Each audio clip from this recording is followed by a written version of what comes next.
Նախ ուզում եմ կարճ արձագանքեմ, հետո հարցս։ Ինչ վերաբերում է պարգևավճարներին, հետևյալ առաջարկը ունեմ։ Ես առաջարկում եմ յուրաքանչյուրին քաղաքացիական պայմանագիր կուսակցությունից հրավիրում եմ այն պարգևավճարները, որ մենք ստացել ենք, մենք ամբողջությամբ ուղղել ենք սոցիալական ծրագրերին, բայց ոչ թե կամերաների ներկայությամբ մի քանի կիլո կանֆետ գնում ենք եւ ընտանիքներին բաժանում ենք եւ PR-վելու խնդիր ունենք, այլ իրապես գետնի վրա գործ ենք անում, ես կրկնում եմ, ինչ ասում եմ հիմնավոր եմ ասում, ոչ թե ձեր նման պարոն Փաշինյան, մերկապարանոց հայտարարություններ եք անում, ծառայող փող ստանալու, միգուցե դա սեփական փորձից եք ասում, ես եւ իմ գործընկերները ծրարով փող երբեք չենք ստացել եւ չենք պատրաստվում ստանալ որևիցե մեկից։ Եվ ես իմ հարցին անդրադառ, իմ հարցն եմ ուզում ձեզ ուղղել։ Չի փոխվել, ես կարծում եմ, որ եկեղեցին եւ պետությունը անջատեն եւ պետությունը չպետք է խառնվի եկեղեցու գործերին։ Պարոն Փաշինյան, սա ձեր հայտարարությունն է եկեղեցու հետ կապված։ Դուք հետևյալ հայտարարություն եք անում, որ պետությունն ու եկեղեցին անջատեն։ Բայց անմիջապես դրանից հետո, չգիտեմ, ամիսներ կամ տարիներ հետո դուք հրավիրում եք ձեր ամառանոց կարգալույց հոգևորականների, ստորագրում եք մի փաստաթուղթ, որտեղ գրված է ձեր անուն-ազգանունը եւ վարչապետ Նիկոլ Փաշինյան։ Ուղիղ խառնվելով եկեղեցու ներքին գործերին, որը սահմանադրության 17-րդ եւ 18-րդ հոդված գոյություն ունի, եւ 17 եւ 18-րդ հոդվածները հստակ ամրագրում է այն դրույթը, որի մասին ես խոսեցի։ Դուք ուղիղ միջամտություն եք իրականացրել եկեղեցու ներքին գործերին, որը որ օրենքի խախտում է։ Շնորհակալություն, հարցին կպատասխանի։ Նման ձեր վերջացնեմ խոսքս, նման օրինախախտմամբ եք պատկերացնում հայ առաքելական Սուրբ եկեղեցու բարենորդ։ Համ ասում եք մերկապարանոց, համ էլ բան եք ասում, որ իրոք մերկապարանոց է, այդ մարդիկ կարգալույց չեն։ Բա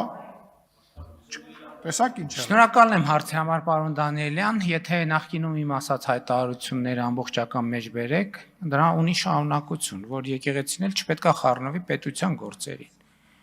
Հիմա մենք իմանում ենք, այդ թվում բարենորոգման օրակարգի միացած հոգևորականներից, որ խորանները դարձվել են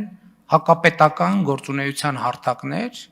եւ այս դեպքում մի հատ էլ նախընտրական քարոզչություն են անում, մի հատ էլ որոշում են թե առաջիկա ընտրություններում ինչ գործունեություն պետքա ծավալեն, բայց մենք չենք ենթադրել, որ եկեղեցուն պետքա ղեկավարվի KGB-ի գործակալների կողմից։ Այնտեղ որտեղ կա պետության անվտանգության շահը, պետությունը պետքա ռեակցիա տա։ Եվ էլ չեմ ասում, հետաքրքիր է, այն ժամանակ, որ ես ինչ-որ մի բան ասել եմ, այդ ինչ-որ մի բան նաև հասցեագրված ուղերձ է, չէ եղել, բայց իրանք չեն հիշում իմ ասածը։ Դա նաև ապացույցն է, որ ինչ մենք երազել ենք, որ զբաղվենք ինչ-որ ձևով եկեղեցով, չենք երազել, հենց ընդհակառակը չենք երազել։ Ինչ է նշանակում կաթողից կոչվածը զոհված եղբայր ունեցող քահանային կանչի, ասի գնա 1000 ներողություն եմ, ասի գնա մորդ վերցրու, գնացեք կառավարության դեմը ցույց արեք։ Էս ում պահված կա։ Էս դուրս պրծոկի պահված կա։ Ինչ կամ եկեղեցին, ձեր ասած մարդիկ ինչ կապ ունեն եկեղեցու հետ։ Եկեղեցին առաջին եկեղեցու գլուխը մեր Տեր եւ Փրկիչ Հիսուս Քրիստոսն է, եկեղեցին ժողովրդով է եկեղեցին։ Այդ ձեր ասած մարդիկ են եկեղեցի, գնացեք մի հատ պատարակները Կիրակնորիա նայեք։ 3 հոգով պատարակներ են տեղի ունենում Հայաստանյան առաքելական Սուրբ եկեղեցուն համատարած տասնյակ տարիներով։ Դա ոչ մեկ ինչի անհանգստացնում։ Այսինքն հոգևորականները առանձին բացառություններով վերցած, ովքեր կարեցել են համայնք ձևավորել, իսկ նրանք ովքեր կարեցել են համայնք ձևավորվել, հիմա հերթով կարգալույց են արվում, որտեղ ոնց ձեր շուրջ մարդ կա հավաքված։ Հայաստանի ժողովուրդը դուրս է մղված եկեղեցու իրական շահառուն, ում համար եկեղեցին ստեղծված է, դուրս է մղված։ Ձեր ասած մարդիկ կապ չունեն եկեղեցու հետ։ Իրենք իրավունք չունեն եկեղեցու անունից խոսալ։ Իրավունք չունեն, որովհետև իրանք Հայաստանյա Առաքելական Սուրբ եկեղեցու բոլոր կանոններով վաղուց իրանք հոգևորական չեն ընդհանրապես։ Եկեղեցու անունից հանդես գալու եւ ես ասել եմ ձեր նշած անձի ոչ մի որոշում չի ճանաչվելու Հայաստանի Հանրապետության կողմից։ Ոչ մի։ Այն ոսկեպարի եկեղեցուց ինչ կա, դրան էլ անդրադարձեք։ Արձագանք։ Ասեք դրա մասին։ Իսկ կարող եք մի հարցի անկեղծ պատասխանել, ակնկալում Ես բոլոր հարցերին անկեղծ եմ։ Իսկ ձեր շուրջը հավաքված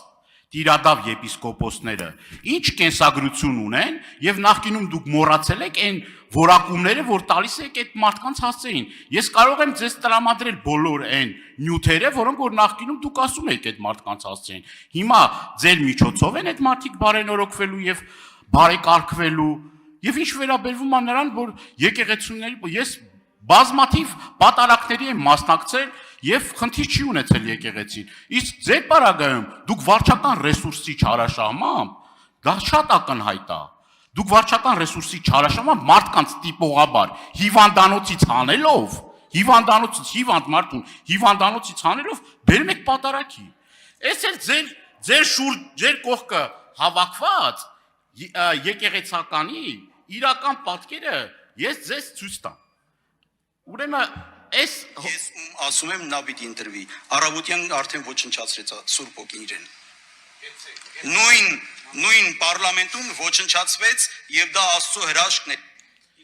Այս հոգևորականն է ձեր շուրջը, պարոն Փաշինյան։ Այս հոգևորականը, որ ասում են Վազգեն Սարգսյանի գնդակահարությունը, դա Աստծո հրաշք է։ Ձեր ուխտերթին է այս հոգևորականը մասնակցում։ Մեր պատարակներին չի մասնակցում, դուք խոսում եք բարենորոգումից։ Լուրջ եք ասում, սրա միջոցով եք բարեփոխումներ անելու, թե ձեր բնորոշմամբ Բենտլի Սամոյի։ Տիրադավը ձեր տեր եւ փրկիչ Կտրիչ Ներսիսյանն է։ Սկսենք դրանից։ Երկրորդը այն մարդիկ, ովքեր բարենորոգման օրակարգին միանում են, այդ մարդիկ ընդունում են իրենց մեղքը այսօր այդ թվում ես այսօրվա վիճակի համար եւ ապաշխարությունը, մեղքերի թողությունը, մեղքերի քավությունը քրիստոնեության հենասյուներից մեկն է, հենասյուներից մեկը։ Եվ առանց դրա ընդհանրապես չկա քրիստոնեություն։ Գոյություն չի կարող գոյություն ունենալ քրիստոնյա։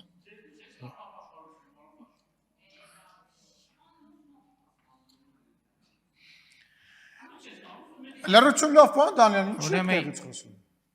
Հայաստանյա Առաքելական Սուրբ եկեղեցու պատարագի կարգում կա մեղքերի թողության կարգ եւ նրանք ովքեր դրա կարիքը ունեն, անցնում են այդ մեղքերի թողության կարգի միջով, ենթադրում եմ, որ դուք եւ ձեր շրջապատը չունեք դրա կարիքը։ Ինչի կապակցությամբ ձեզ շնորհավորում եմ։